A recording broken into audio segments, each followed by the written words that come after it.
Assalamualaikum warahmatullahi wabarakatuh. Kami dari Institut Agama Islam Negeri Lok Sumawe, jurusan PGMI semester 2, unit 1, pada mata kuliah Pendidikan Pancasila Kewarganegaraan. Kami akan membahas tentang materi Aku Anak yang Patuh Aturan. Jadi, kita akan membahas pada aktif yang telah kami buat ini.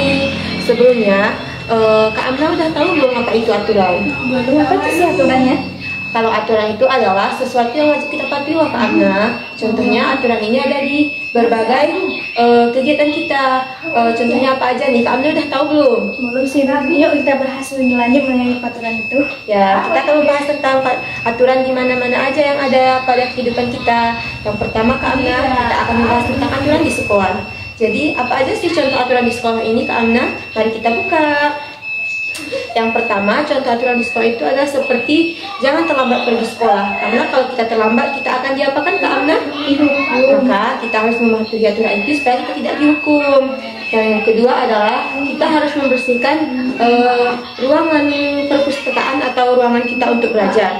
Yaitu jika kita membersihkannya, maka kita akan nyaman untuk melakukan pembelajaran. Jadi jika ruangan kita kotor, kita tidak fokus kan, Kak Amna? Iya, itu udah pasti betul itu kan. Ya, yang kedua, yang terakhir adalah belajar di dalam kelas. Maka kita belajar di dalam kelas, kita tidak boleh apa, Kak Amna? Nggak boleh bicara, nggak boleh berisik, nggak boleh ganggu teman. Ya, maka jika kita berisik, maka guru akan memarahi kita dan pembelajaran tidak akan fokus. Ya, yang kedua adalah aturan di rumah. Contoh aturan di rumahnya, Kak Amna, yang seperti contoh pada Adi ini, dia kan bangun tidur dia pada pukul 5. Jadi dia sudah bangun tidur, dia tidak langsung untuk pergi sekolah, Kak Amna. Jadi dia bangun tidur itu untuk lebih cepat untuk apa, Kak Amna? Sebelum dahulu dia melaksanakan apa? Mandi dulu, baru itu sholat. Ya, setelah sholat dia akan bersiap-siap memakai seragam dan sarapan lalu pergi ke sekolah. Tujuannya dari cepat bangun tidur adalah supaya tidak terlambat ke sekolah, Kak Amna ya. Dan yang kedua contohnya adalah mengerjakan pekerjaan tugas atau PR. Jika kita tidak mengerjakan tugas, maka yang akan terjadi pada kita apa nih, Kak Amna? Yang pertama, kalau kita nggak mau tugas, guru pasti marah kepada kita. Dan kita akan merasakan ketinggalan materi-materi yang diajarkan oleh gurunya. Maka dari itu kita perlu mengerjakan PR ya, Kak Amna. Dan yang ketiga adalah contohnya adik ini menyapu rumah. Maka dia menyapu rumah supaya rumah itu bersih, Kak Amna. Jadi jika dia tidak mengerjakan pekerjaan ini, maka rumah itu tidak akan bersih, Kak Amna. Ya, seperti itu ya. Ya, Kak Amna udah paham belum yang peraturan di rumah ini? Udah dong, masa belum paham sih? Ya, bagus, Kak Amna. Dan yang ketiga adalah aturan bermain. Aturan bermain itu contohnya seperti meminjam mainan teman. Jika kita ingin meminta mainan teman kita, Kak Amna, maka kita harus memintanya dengan bagus, Kak Amna. Kita tidak boleh merebutnya supaya mainan itu tidak rusak. Dan yang kedua adalah tidak boleh mengganggu makanan teman kita. Jika kita ingin memakannya, maka kita harus meminta dengan baik. Contohnya seperti meminta mainan ini juga, Kak Amna. Oke, dari penjelasan kami ini ada juga loh yang penjelasannya mengenai Pancasila yang akan dijelaskan oleh Kak Amna nih. Kak Amna, lanjut dong. Oke. Baik. Di sini saya selaku ingin mencerahkan sedikit mengenai aturan yang terdapat dalam Pancasila. Nah, Kak Sema, ini kan lambang Pancasila. Ya, kenapa sih kita ada lambang Pancasila? Karena warga negara Indonesia bersatu padu kepada burung Garuda. Nah, yang pertama Pancasila itu kan ada 5. Ya. Apa sila pertama? Ketuhanan yang Maha Esa, Kak Amna. Jadi ini kan ada contoh nih. Apa tuh kan ketuhanan yang Maha Esa.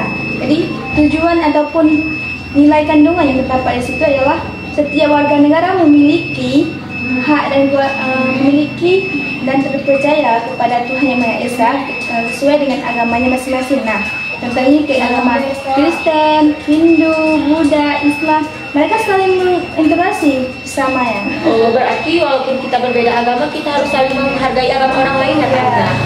Nah, yang kedua ialah sila kedua ialah kemanusiaan yang ada dan beradab. Jadi nilai yang terkandung di situ ialah setiap manusia itu harus mempunyai derajat yang sama dan hak asasi yang sama di mata negara. Berarti kita tidak boleh membeda-bedakan satu antara lain ya, Kak Amna. Nah, contoh kayak ini kan beda ini. Ya. Ada baju merah ini kan membagi membagi kepada orang yang pakai baju robek ini, tapi dia ada toleransi yang sama kan? Ya Kak.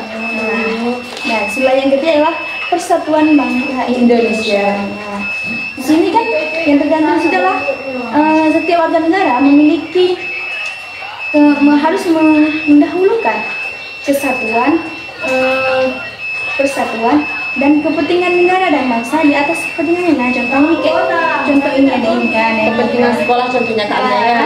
Jadi adik ini selalu memberikan ide-ide untuk mendapatkan persatuannya untuk tidak untuk keinginan kan, kayak untuk pokok itu dan tidak mengganggu juga lah.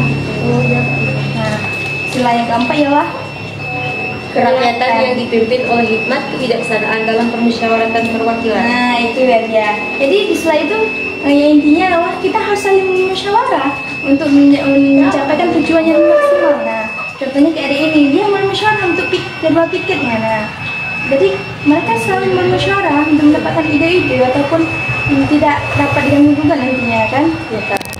Nah, yang kelima ialah keadilan sosial bagi seluruh rakyat Indonesia. Nah, di situ adalah nilai yang tekan itu adalah sosial. Mereka selalu membagi, membantu dan bergotong royong bersama masyarakat. Dan mereka selalu melatih dirinya untuk saling interaksi bersama masyarakat. Jadi kan dari pembahasan kita tadi Kak Kasuma, apa sih manfaat dari patuh aturan itu? Manfaat dari patuh aturan itu adalah hidup kita menjadi lebih disiplin dan teratur Kak Amna. Jadi kesimpulan dari semua ini kan udah kita jelaskan tadi Kak Amna sama-sama.